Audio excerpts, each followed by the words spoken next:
YouTube Live today, simulcasting on Facebook as well. Excuse me. Here we go. Welcome those who are watching live. Welcome those who are watching the recording of this YouTube message. You already have it. I want you to say out loud right now, I already have it.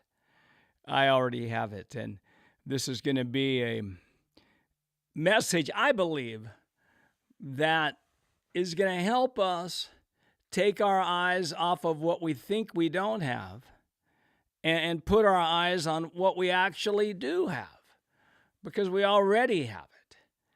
We already have it. Hey, just a couple things to mention here in the Igniting Hope world. We're doing a 2-week online event called Limitless Kids. It's going to be starting at the end of last week in July. Go to ignitinghopeacademy.com to find that out. And we're also, and this message today is going to tie into it, is going to tie into the 8-week course, Fully Convinced, starting in the beginning of August. That's going to precede the launching of my book, Fully Convinced, The Art of Decision Making, attaching great faith to what we do and who we are. And this message today, you already have it, is a piece that is in that book that will be in the course about being fully convinced that we already have it. Hey, let's say greetings to people who are on the lives this morning on YouTube and Facebook. Judy Mason, love you. Good to see you. Jessica, Tom, yes, here we go. Shauna, Adele, Jens, glad Denmark is in the house. Glad Denmark is here. And Paul, good morning, yes. All right, so here it is. Now, we already have it. And as we look at some of our favorite stories in Scripture, and if you're new in the kingdom, or if you just happen to just click on this and you're not yet a follower of Jesus, these stories are so powerful within the Bible.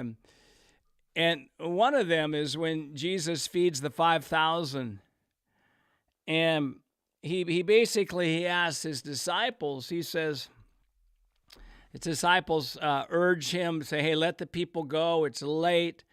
And then Jesus says, you give them something to eat. You give them something to eat. And that seemed like an overwhelming task. It seemed to be impossible. Now, let me just say this. God loves to give people impossible assignments. Loves to give people impossible assignments because it's not going to depend on our abilities, our great logic. It's going to depend on Him. We serve a supernatural God. So He tells them, hey, you give them something to eat. And they found out, hey, they had just a little bit of bread, a little bit of fish. And they said, this is all we have. And Jesus said, well, that's all you need. That's all you need. You don't need a lot. Yes. Matthew, good morning. Jenny, good morning. Joe, hello. Good evening for some of you. And Sarah, I don't know if that's why He blessed you with 3 boys, but it may be. And so as we talk about this, and ultimately that small amount of fish and bread fed a multitude, and there were 12 basketfuls left over. It didn't just meet the need, there was extra. Just say, there will be extra. There will be that left over. Then we have the story in 2 Kings 4 with the widow who, her husband was one of the sons of the prophets. He dies, and she's in debt. She's in debt. By the way, this is a week of supernatural debt cancellation, because this story is a story of supernatural debt cancellation, and the testimony of Jesus is the spirit of prophecy. Now, so 2 Kings 4, the creditors are coming wanting to take her sons as payment, to be slaves as payment for the debt. And she goes to the prophet Elisha, and her have a conversation, and she basically says, I need help. And then Elisha asks her a question, what do you have in your house? What do you have? And she says, I have nothing except a little oil. Now, let me remind you that one of the purposes of prophetic ministry within our lives is to take our eyes off of what we think we don't have, to put our eyes on what we actually do have. Let me say that again. And I know there's people who are watching who have a great prophetic calling. And one of the purposes of the prophetic calling is to help people take their eyes off of what they think they don't have, to put their eyes on what they actually do have. What they actually do. So this happened to the widow in 2 Kings 4. And she says, I have nothing except a little oil. And the way the story multiplies, she goes and gets vessels, and the way the story, I like that the story multiplies, but the oil multiplied. The story multiplied. This story is multiplying for you. The oil multiplied and increased. She already had it. You already have it. You already have the key to the miracle. You already have the key to breakthrough. And another way, I've said it before, and I'll say it again, it's already happening. In John 4:35, Jesus says, do you not say 4 months and then the harvest? But I say to you, look up and see. The fields are white for harvest. You say it's not happening yet. You say it's 4 months and then the harvest. I say to you, look up and see. The fields are white for harvest. So the truth is that you already have it, but it's also true that it's already happening. It's already happening. Look up and see. It's already happening in your life. It's already happening in your family. It's already happening in your nation. Look up and see. We don't need to wait. And so these belief systems, and I'm focusing in on the new book I'm writing, Fully Convinced. These are things to be fully convinced about. These are things to attach our faith on now, to attach our faith. And Sue Scott, great to have you on here live. Love you. Claire, Marcia, yes, he goes before us. And so the point that I want to make today is you already have it. It's already happening. And it's that our eyes are to be opened to that.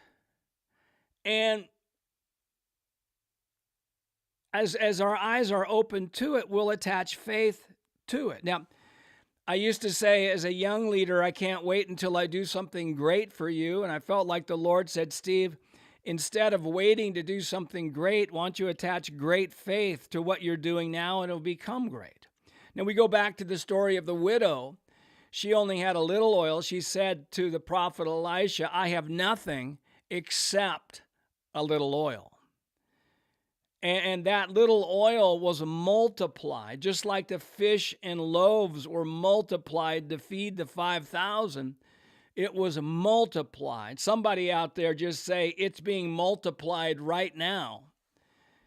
It was multiplied, and her oil not only paid off her debt, but she had leftover amount to live off the rest. God's just not concerned about getting your immediate needs met, but he is an overflow God.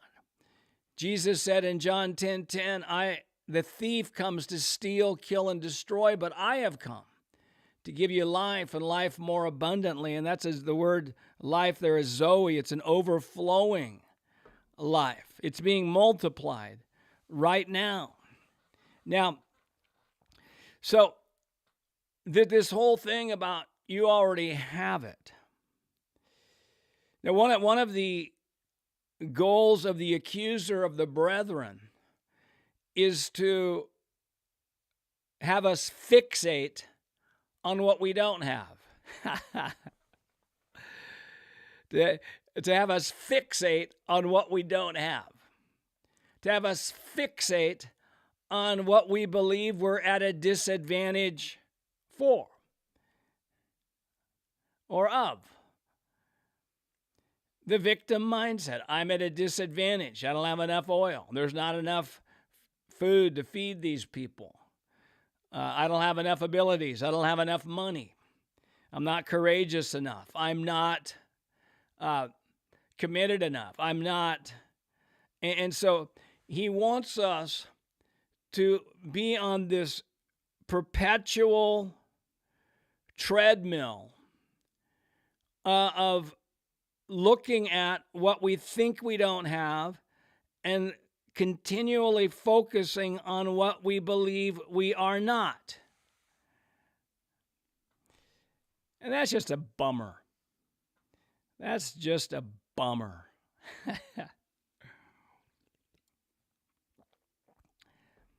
And so, we, with that mindset,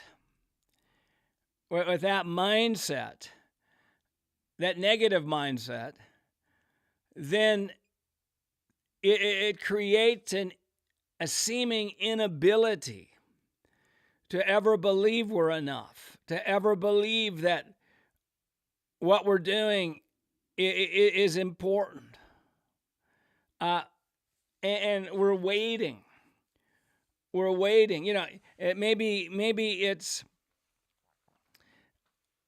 your ministry, what you believe God has called you to do. And again, we want to grow. We want to get teaching. We want to do things at a higher level. We want to build trust with people. And we want to grow in all those things. But ultimately, we're going to have to believe that what we're doing is significant. And as we give it to the Lord, it's going to be supernaturally multiplied to do what we never thought it could do. And as we just give it to Him, that's why it's so powerful. It's so powerful to dedicate everything we do to the Lord. I mean, it's everything. Lord, I dedicate how I do family relationships to you. I dedicate how I do ministry. I dedicate my house to you. I dedicate my car to you. I give it to you. I offer it to you. I dedicate my time to you. I dedicate this meeting to you. And as we present it, as we give it to Him, it multiplies. It multiplies. I believe it's going to multiply at some level, regardless of whether we're intentionally attaching faith. I mean, but I'll tell you this. When we start attaching faith to this, and faith to what we have, it changes everything. It changes everything. For instance, let's say in a family situation, you just don't believe you are enough. You don't believe that you're influential enough. You're courageous enough. You're whatever. And it would be so easy then to not attach faith to your interactions with your family because you're believing that what you're doing is not enough. Now, again, we need to grow, we're going to grow, etc. But there has to come a point where, and I've taught on this in a few months ago, podcast, blog, The Never Enough Lie. The Never Enough Lie. There has to come a point where we stop fixating on what we're not and attach faith to who we are. In other relationships, again, maybe it's our business where we work, and we don't think we can look at where we seem to be falling short instead of attaching faith that our presence here is going to be a difference maker. God will multiply who I am, will multiply the seeming small contribution that I'm bringing into this. But as I dedicate it to the Lord, as I say, God, I dedicate my work to you, and I attach great faith right now to this, then it's going to be multiplied.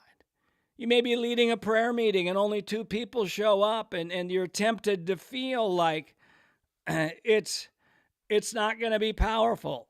Excuse me. Let's just laugh at that. Woohoo! I remember, and I saw Sue on here. Was with us in Round Mountain, Nevada, pastoring. I remember one Sunday night regular service where there's only 3 people there, where it was my wife, Wendy, me, and another person. Now, again, I mean, you hear lies and you hear all kinds of stuff. I heard a lot of lies that night. This meeting doesn't have much potential. This area is hard for the gospel. Things are only going backwards. Things are getting worse. And I don't know. But really, the reality is how I think, how I thought with 3 people will be whether God can trust me with 1,000. How I think with 3 will be whether God will trust me with 1,000. Because faithfulness is not just showing up, it's how you think when you show up. Faithfulness is not just showing up, it's how you think when you show up. And so we look at this and we look at the concept, you already have it. You already have it. You already have enough to make a difference. You already have the abilities to bring great breakthrough.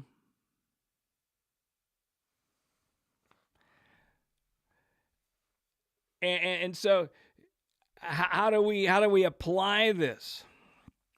How do we apply this? It's whew. Well, we look at areas, and one of the things that I teach in the book and course that's upcoming, Fully Convinced, is that cheerfulness is one of the evidences that we've attached faith to what we're doing and to our responsibilities and what we're doing. Cheerfulness. 2 Corinthians 9:7 says, "But each one must give as he has decided in his heart, not reluctantly or under compulsion, for God loves a cheerful giver." Each one must decide in his heart. And so this principle, not reluctantly or under compulsion, because anything we're doing reluctantly or under compulsion, we haven't attached faith to. For God loves a cheerful giver. God loves a cheerful decider. So we we're looking at cheerfulness, because when we think we're not enough, and we think we don't have enough to make a difference, then that tends to create a spirit of heaviness. That tends to create a duty and obligation mindset. But when we actually start believing that God will supernaturally multiply who I am right now and what I seem to bring into this situation, which doesn't seem to be what I would like to, it doesn't seem to be enough, it doesn't seem to be big enough to make a difference. Maybe you're attending a church and there's problems, or there's a need of breakthrough, or whatever, and you think that you don't have what it takes to make. Listen, if God's called you there, then the Lord, as you attach faith to who you are and what you bring right now, it will make a difference. God will multiply it. But we need to give him something to work with. And I mean, there's, you look at John 2, you look at the story of the wedding that Jesus was at with his mother, and they ran out of wine, and basically, I mean, Jesus' mother accelerates the timetable of miracles, and Jesus says, hey, give me those pots, put water in it, give me something to work with. We're going to solve this situation. We give God things to work with. We give him our prayers to work with. We give him our declarations to work with. We give our love to work with, our obedience, what we believe he's told us to do. And again, it may not seem like a lot. We can look at things like national problems, and we could say,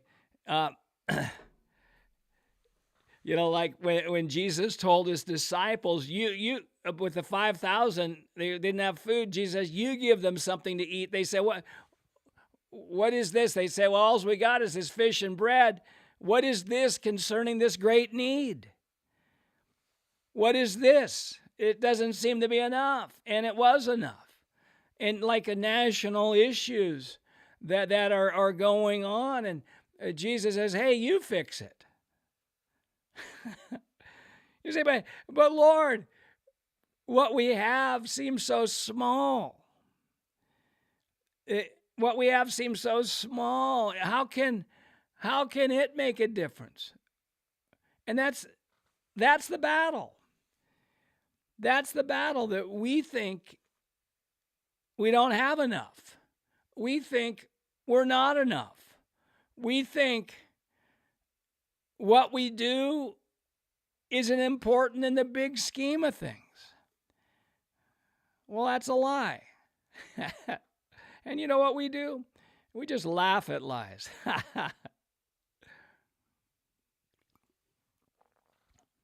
That's why all of us, in just doing our part, it's so crucial. We do our part. We attach faith to what we believe we're to do. And then we stay in faith. Now, because right now, you and I are in training for greater influence that we're going to have in the future. You and I are in training for the greater influence that we're going to have in the future. And part of that training is learning to attach great faith to the seemingly small things that we do now. Part of that training is to believe that who we are now, even though we're still in process, even though we need to still grow in areas, even though we want to keep growing, but there will never be a convenient time to attach great faith to what you're doing now. I mean, even those who have great outward things, there's more to believe for. And there's things that don't seem to be working. I mean, in most people's lives, it's complicated. Most great leaders' lives, it's complicated. They have things that are working. They have things that are blowing up in a very good way. But then almost everybody has situations that are screaming at them that this is hopeless. This is not changing. This has stayed the same. Everybody has those areas. All of us have areas that are screaming at us, this really is hopeless. And so it's complicated. All of our lives are complicated. and that complication wants to cause us to believe that we're at a disadvantage and to believe that what we bring into a situation is not enough. It's not enough.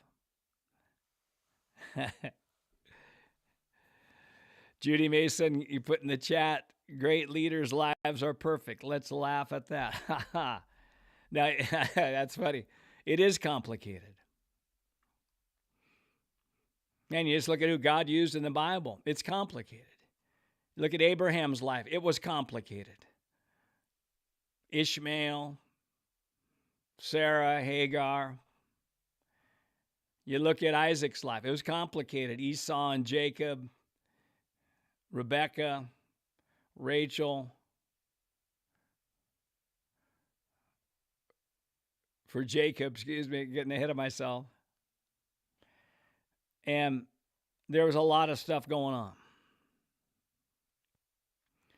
And so you already have it. You already have it. Here's my word for you. You are in a season. You are in a season that the Lord is causing you to take your eyes off of what you think you aren't to put your eyes on what you actually are. You're in a season where the prophetic influence over your life is causing you to see what you have and not fixate on what you think you don't have.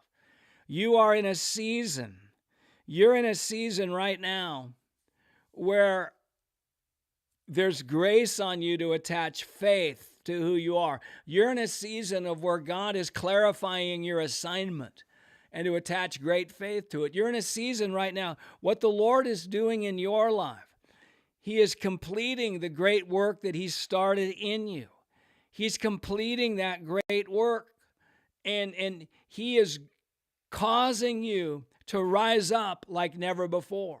He's causing you to, when you feel like a failure, when you descend into lies, He's causing you to not stay as long, and you're rising up and you're bouncing back more quickly.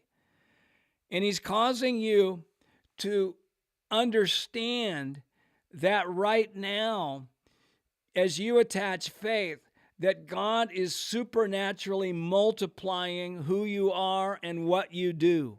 He's causing you to attach great faith to what you're doing now, and it will become great.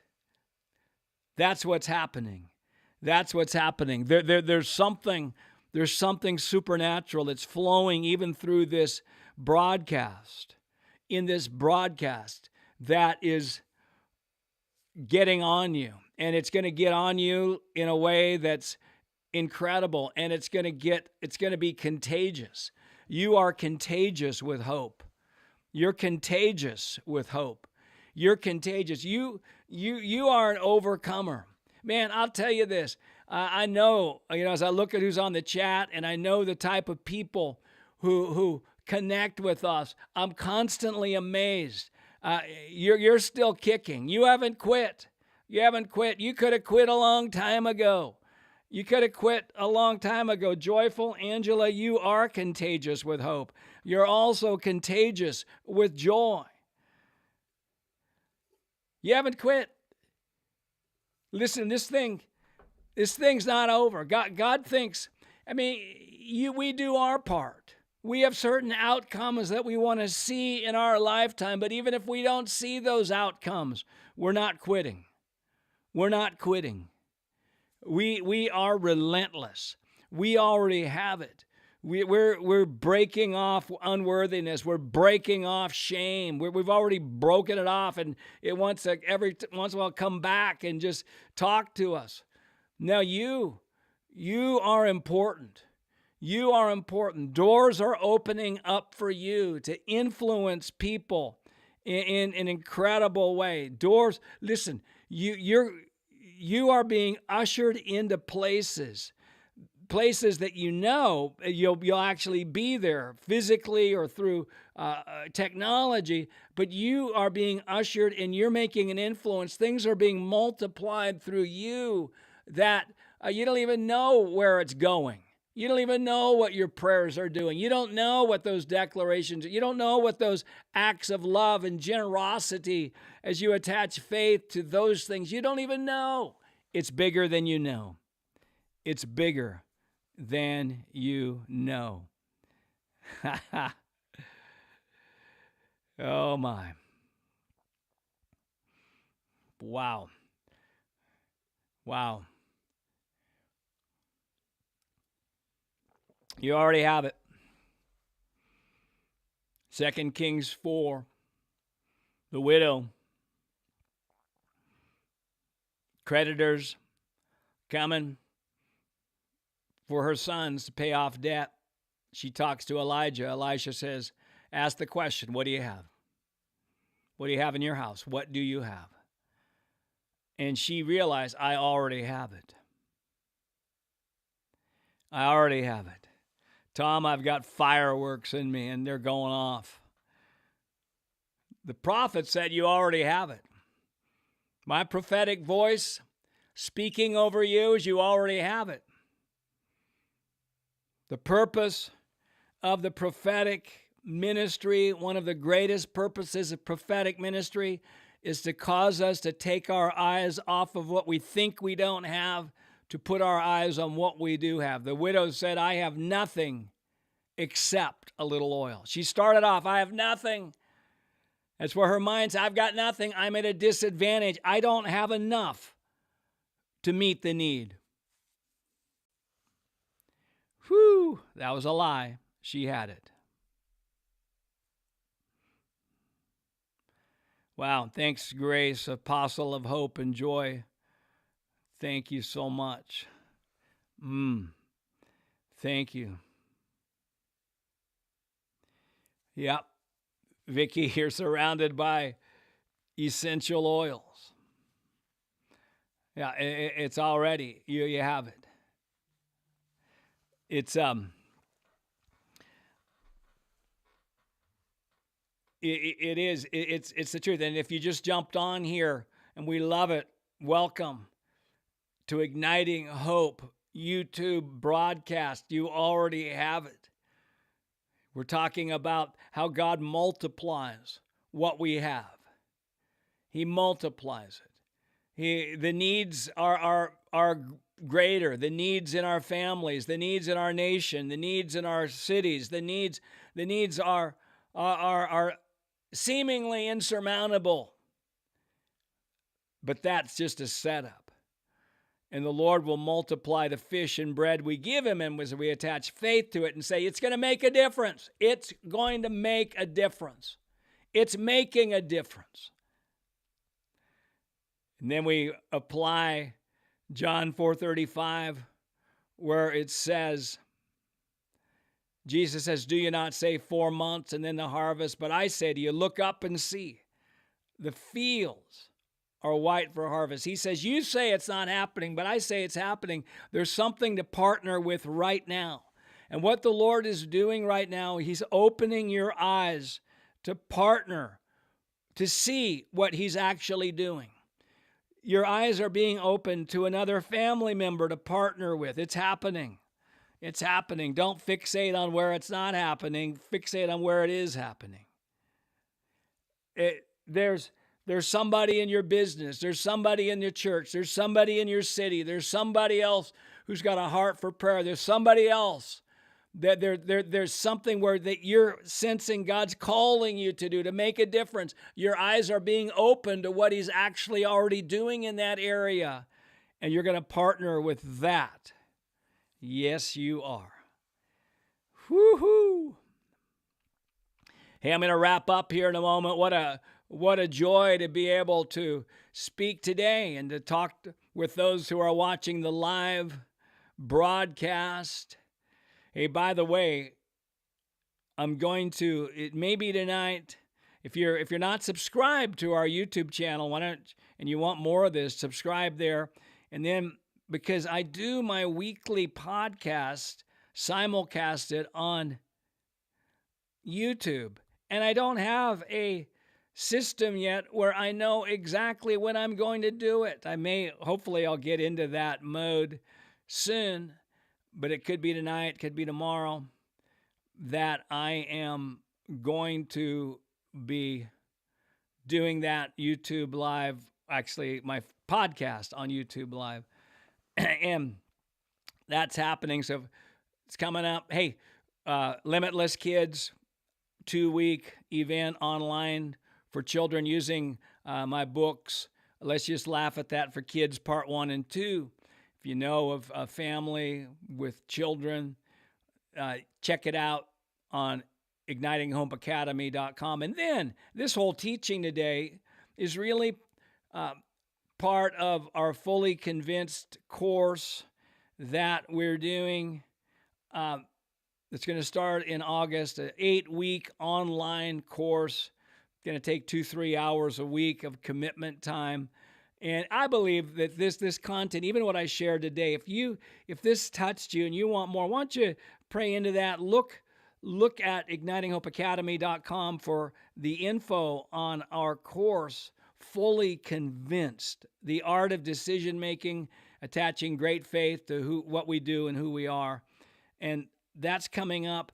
And as always, if you're in a financial situation where you cannot afford this, then just email us at info@ignitinghope.com, and we can work with you on that. We don't want anybody to miss out on what we're doing. And just one final thing.